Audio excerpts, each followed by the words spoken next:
Magandang balita para sa lahat ng seniors. Opisyal nang naaprubahan ang Universal Social Pension at milyon-milyon ang maaaring makinabang dito. Pero ang tanong, kasama ka ba sa mga eligible? Paano ka makakapag-apply at kailan mo matatanggap ang pera? Sa video na ito, ilalantad namin ang buong katotohanan, requirements at step-by-step process na dapat mong malaman. Huwag kang magpapahuli dahil maaaring may deadlines at limitadong slots. Maraming seniors ang nagkakamali sa application. Huwag mong hayaan na mangyari ito o kung gusto mong siguradong makuha ang benepisyo na para sa'yo, manatili hanggang dulo ng video na ito. At para lagi kang updated sa mga pension at cash aid na balita, mag-subscribe ka na at pindutin ang notification bell. Simulan na natin at alamin kung paano mo makukuha ang benepisyong ito. Sa wakas, isang napakalaking balita ang dumating para sa mga senior citizens sa bansa. Ang matagal nang hinihintay ng marami ay opisyal lang naaprubahan ang Universal Social Pension. Para sa maraming matatanda na umaasa sa limitadong kita o walang regular na pensyon, ito ay isang malaking tulong na maaaring magbago ng kanilang pang-araw-araw na buhay. Ngunit sa kabila ng magandang balitang ito, maraming tanong ang umiikot na iyon. Sino ba talaga ang kwalipikado? Paano ang proseso ng pag-apply? At kailan eksaktong matatanggap ang benepisyo? Ang Universal Social Pension ay isang programang idinisenyo upang magbigay ng tulong pinansyal sa mga senior citizens, lalo na sa mga walang sapat na pinagkukunan ng kita. Layunin nitong masigurado na ang bawat nakatatanda ay may sapat na suporta upang matugunan ang kanilang basic needs tulad ng pagkain, gamot at pangaraw-araw na gastusin. Sa pagtaas ng presyo ng mga bilihin at gastusin sa kalusugan, ang programang ito ay isang napakahalagang hakbang upang mabigyan ng seguridad ang mga seniors. Isa sa pinakamahalagang bagay na dapat mong malaman ay ang eligibility. Hindi lahat ng seniors ay automatic na makakatanggap, kaya napakahalaga na maintindihan ang criteria. Kadalasan, ang mga kwalipikado ay yaong mga senior citizens na walang regular na pensyon mula sa SSS o GSIS o yaong may napakababang kita. Ang edad ay isa ring pangmunahing faktor, karaniwang 60 years old pataas. Ngunit maaaring may specific guidelines depende sa implementasyon ng programa sa inyong lugar.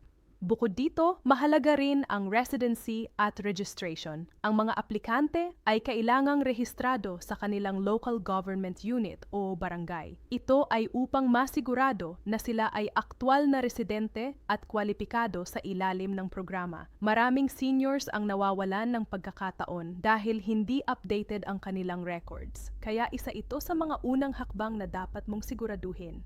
Ngayon, pag-usapan naman natin ang proseso ng pag-apply.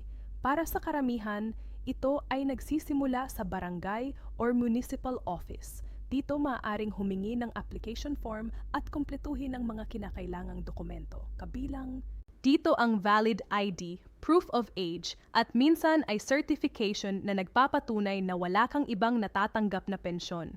Mahalaga na kumpleto ang dokumento upang maiwasan ang delay or rejection ng application. Kapag na-issumate na ang application, ito ay dadaan sa verification process. Dito sinusuri ng mga autoridad kung ang aplikante ay tunay na kwalipikado. Ito ang isa sa mga dahilan kung bakit minsan ay may delay sa pag-release ng benepisyo. Ngunit tandaan, ang prosesong ito ay ginagawa upang masigurado na ang tulong ay mapupunta sa mga tunay na nangangailangan. Isa pang mahalagang aspeto ay ang schedule ng payout. Ang Universal Social Pension ay karaniwang ibinibigay monthly o quarterly, depende sa sistema ng implementasyon. Ang mga benepisyaro ay maaaring makatanggap ng pera sa pamamagitan ng cash distribution, bank transfer, or remittance centers. Mahalaga na alamin ang eksaktong paraan sa inyong lugar upang maiwasan ang kalituhan. Maraming seniors ang nagkakamali sa pag-aakala na automatic ang lahat. Ang totoo, kailangan mong maging proactive. Kailangan mong magtanong, mag-follow at siguraduhin na ang iyong application ay nasa tamang proseso. Huwag umasa sa sabi-sabi lamang dahil maraming maling impormasyon ang kumakalat lalo na sa social media. Sa usapin naman ng halaga, bagamat maaaring mag-iba-iba, ang layunin ng Universal Social Pension ay magbigay ng sapat na tulong upang makadagdag sa pangaraw-araw na gastusin. Hindi man ito sapat para sa lahat ng pangangailangan, malaking tulong pa rin ito lalo na sa mga walang ibang pinagkukunan ng kita. Ang epekto ng programang ito ay hindi lamang pinansyal. Para sa maraming seniors, ito ay nagbibigay ng dignity at independence. Ang pagkakaroon ng sariling pera, kahit maliit, ay nagbibigay ng kumpiyansa at kapayapaan ng isip. Hindi na nila kailangang umasa ng lubos sa kanilang pamilya o kamag-anak. Para sa mga pamilya naman, ang programang ito ay malaking ginhawa. Nabawasan ang pressure sa pagbibigay ng suporta sa kanilang mga nakatatanda.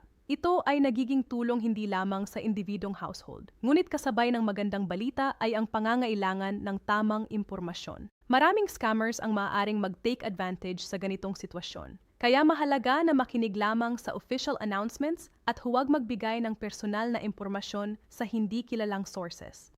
Sa huli, ang Universal Social Pension ay isang napakahalagang oportunidad para sa mga senior citizens. Ngunit ang tunay na susi upang makuha ito ay ang pagiging informed, prepared, at proactive. Kung alam mo ang proseso at ikaw ay handa, mas malaki ang iyong chance na maging benepisyaro. Kung ikaw o ang iyong mahal sa buhay ay senior citizen na ayon na ang tamang panahon upang kumilos, alamin ang inyong eligibility. Ihanda ang mga dokumento at mag-apply sa tamang ahensya. Huwag hayaang lumipas ang pagkakataon na ito. At kung gusto mong manatiling updated sa lahat ng balita tungkol sa pension, cash, aid at benepisyo para sa seniors, mag-subscribe sa channel at pindutin ang notification bell. Ang tamang impormasyon ay susi sa mas magandang kinabukasan. Yeah!